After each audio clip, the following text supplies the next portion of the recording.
Welcome students. Let's discuss another important technique, electrophoresis.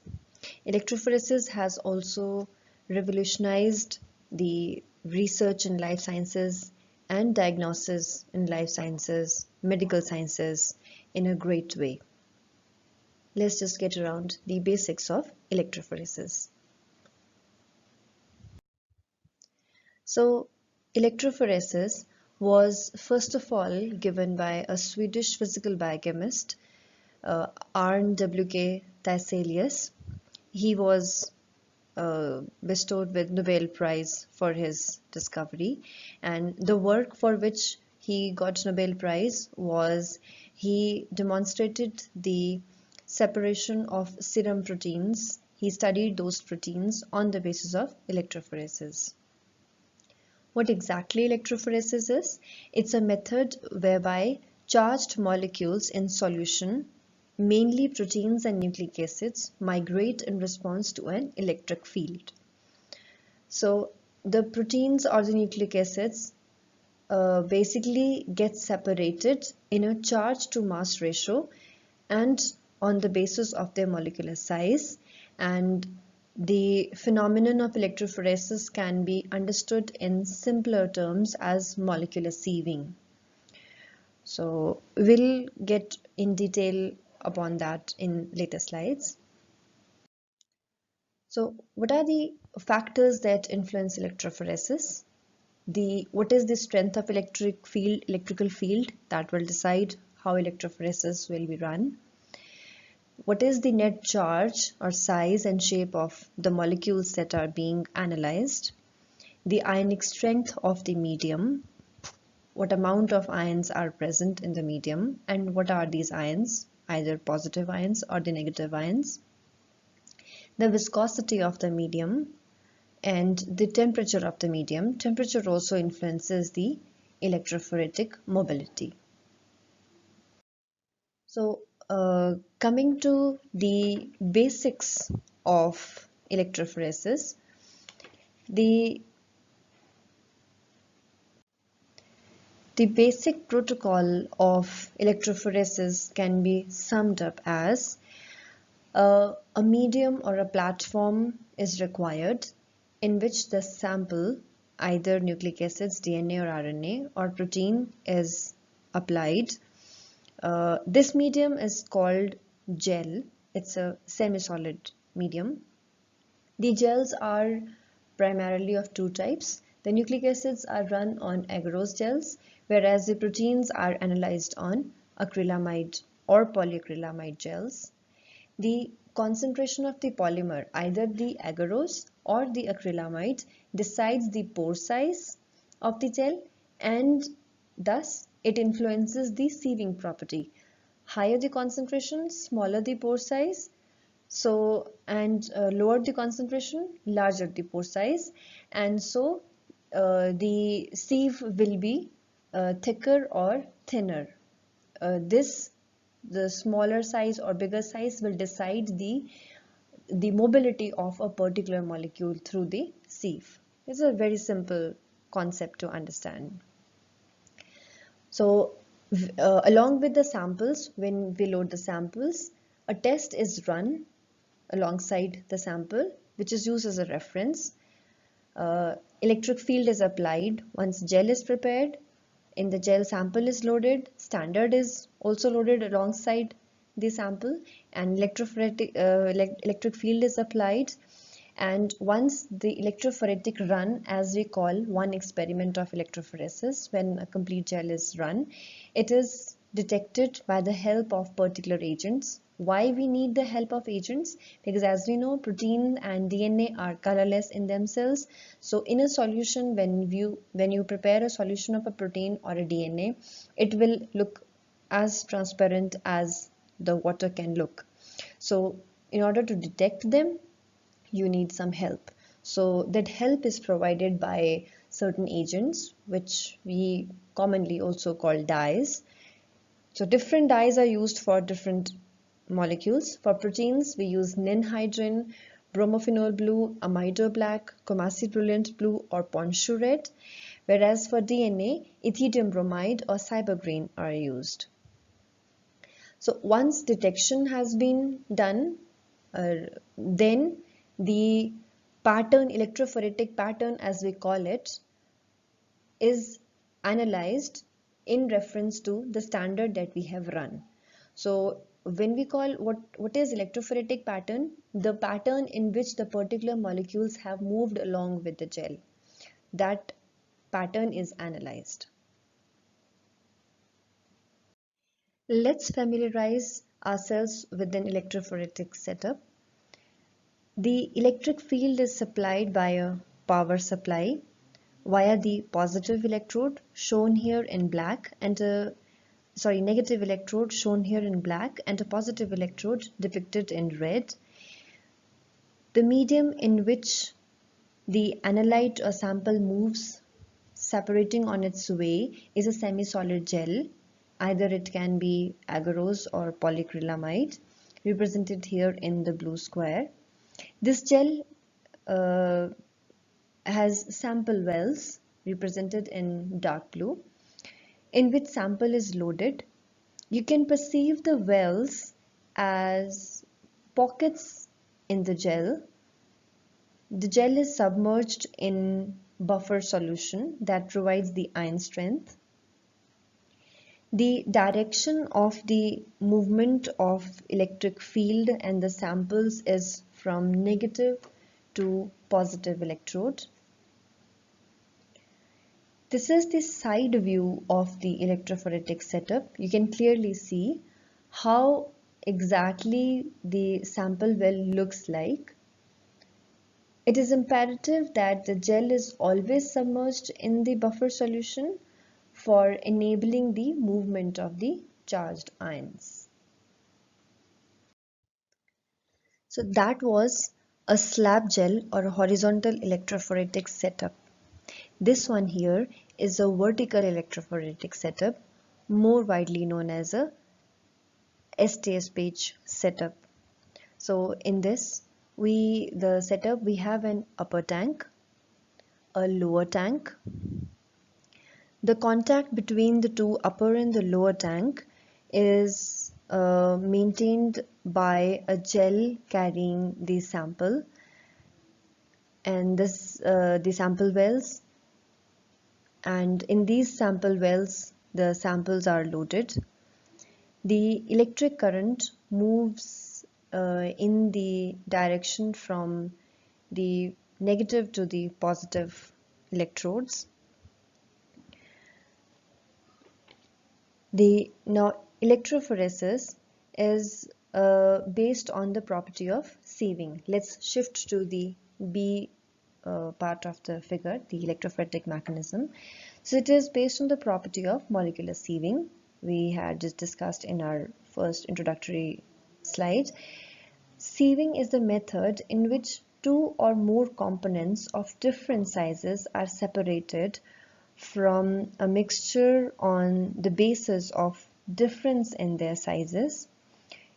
Here you can see a mixture of three different sizes: yellow, green and pink.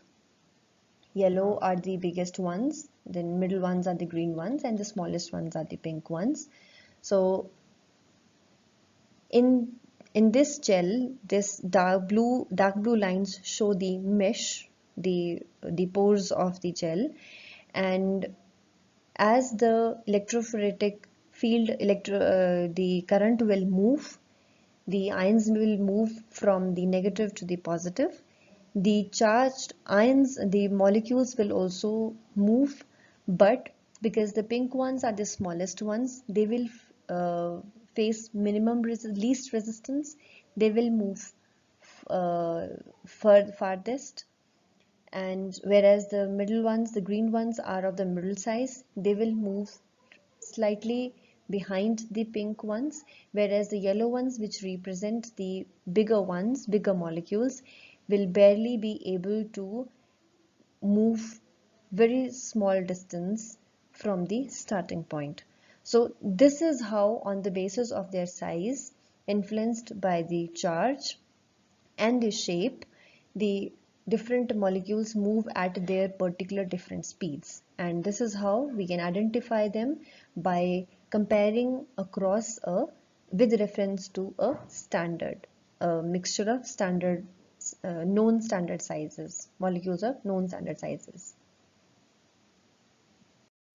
These are the examples here of how electrophoretic gels look. We have protein gels and we have DNA gels.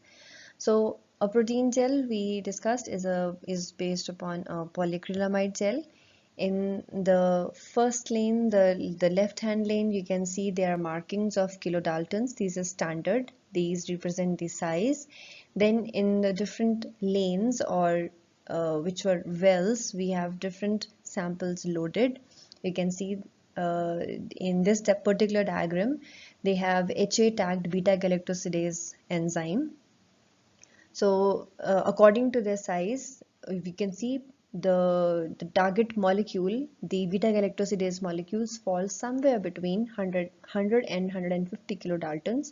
So its size must be around 120 kilodaltons. So this is how you compare, you identify a new molecule by comparing it against a reference molecule or a standard molecule. And this is how DNA gel looks. DNA gel looks. So this also in the lane M, it has the marker. In the lane 1, 2, and 3, it has various size samples. You can see in the lane 1, DNA molecule of size 305 base pairs is marked. Then the other two are 193 base pairs. These are compared as against to the marker. The DNA gel, you can see here, this picture is of agarose gel in which ethidium bromide. The bands that you can see, the orange glowing bands you see are of ethidium bromide as it glows under the UV rays. And getting back to the protein gel, it has been this particular gel has been stained with the Comacid Brilliant Blue, and the bands that you can see, the violet bands you can see in the 1, 2, and 3 lanes, very faint in 4 and 5, are of the protein tagged, stained with the Comacid Brilliant Blue gel dye. Uh, Getting to the types of electrophoresis, we have mainly two types of electrophoresis. One is zone electrophoresis and other is moving boundary electrophoresis. The zone electrophoresis has a migration of charged particles on a support medium. So what are the examples of zone electrophoresis? Paper electrophoresis, gel electrophoresis, and thin layer electrophoresis.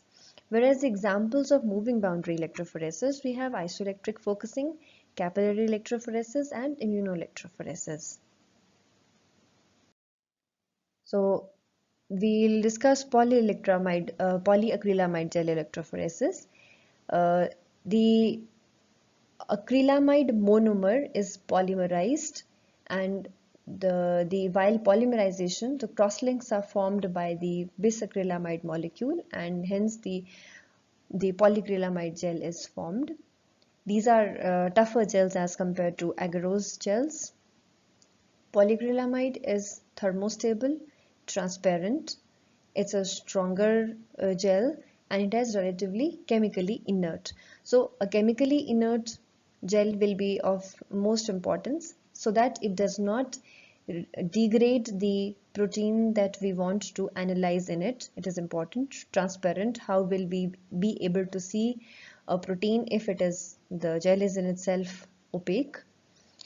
Then the acrylamide molecules are uncharged. They do not provide any charge. So this is also another property which comes helpful, and they can be prepared in different pore sizes. And the method of polyacrylamide gel electrophoresis is very simple, and it just takes a few hours to finish whole of the electrophoretic method and come out with the analysis report.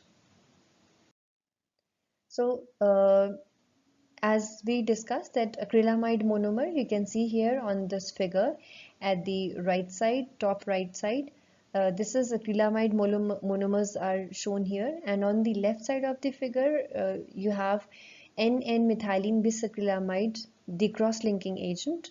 So the acrylamide monomers are cross-linked by the methylene bisacrylamide in a reaction which is initiated by timid, and timid initiates the reaction uh, by making ammonium persulfate free radicals, and the ammonium persulfate free radicals in turn initiate the reaction of cross-linking of methylene bisacrylamide and acrylamide monomer. So we have coming to the types of page or the polyacrylamide gel electrophoresis. Two types there are: native and denatured. As the name suggests, the native gels have they have no treatment in them. They are run in non-denaturing conditions, and thus the whatever analyte we are studying is analyzed in its natural form, its natural structure, or its natural property. The separation is based on charge, size, and shape of the analyte, and it is useful for separation or purification of proteins. Whereas in case of denatured or STS page, which is commonly it is commonly known as STS page, the samples are first denatured before we analyze them. How do we denature them? The SDS, the sodium dodecyl sulfate, which is a detergent, form of detergent, it coats the whole of the protein molecule. The anion, this is an anion, it coats the whole of the protein molecule, so a uniform charge is coated on throughout the molecule, and now the protein molecule is separated solely on the basis of its molecular weight. So one factor has been reduced, the charge. The uniform charge is applied to the molecule, all the molecules, that is negative charge, and now they run only on the basis of their molecular weights.